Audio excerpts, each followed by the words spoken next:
In this note, we're going to look at set notation, and we're going to see how to express information given to us in number line form in set notation form.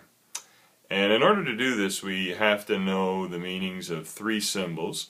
This means the set of, the open and closed brace brackets.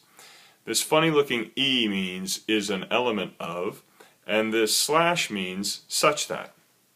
So here are the examples. We're going to express these in set notation form. We see that we have an open circle here and a continuous interval of numbers with an arrow on the end indicating that this goes infinitely to the right. Well, anytime we have a continuous interval, we know that we're going to have to use,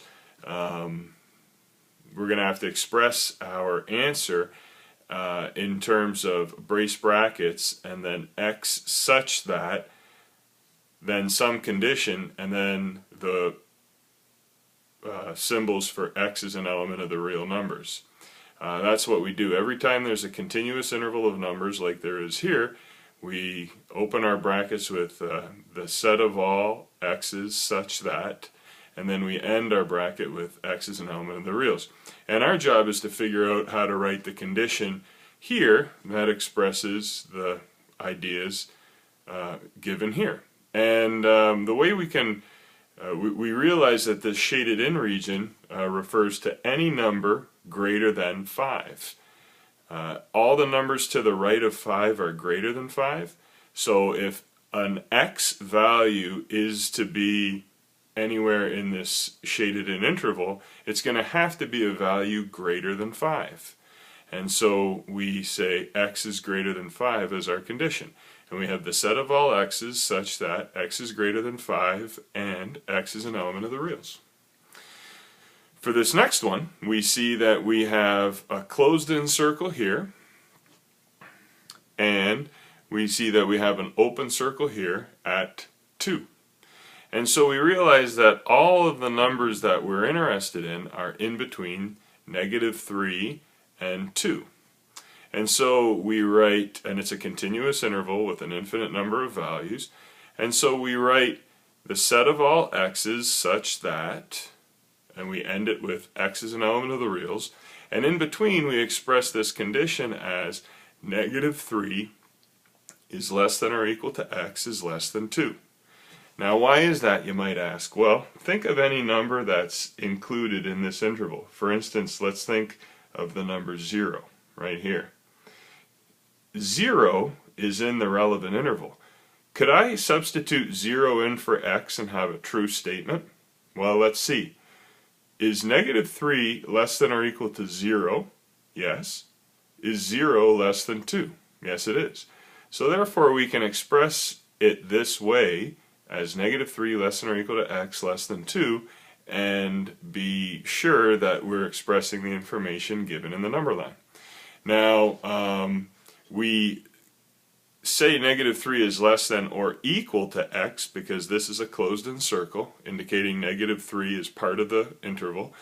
But we say x is less than 2 because this is an open circle which indicates 2 is not included, but rather all the numbers up to 2. Okay, turning the page over, we have 4 more.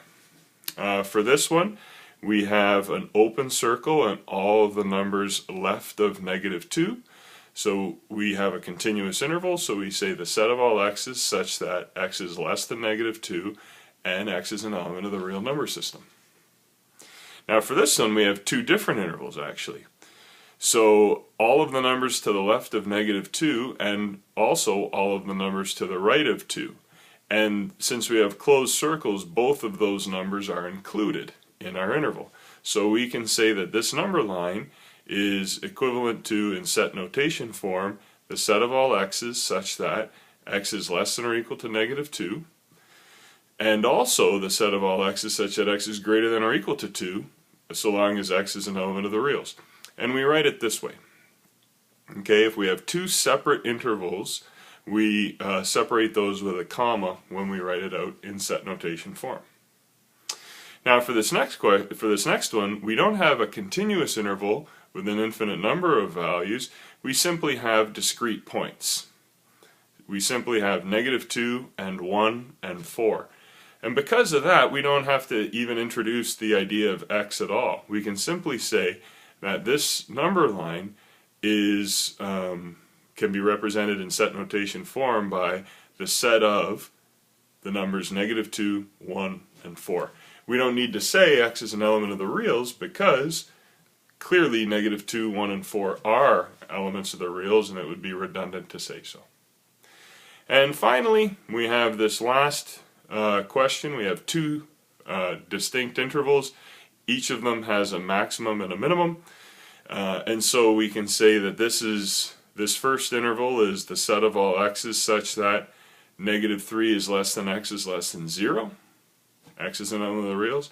And the second interval is the set of all x's such that 3 is less than or equal to x is less than 4. X is an element of the reals.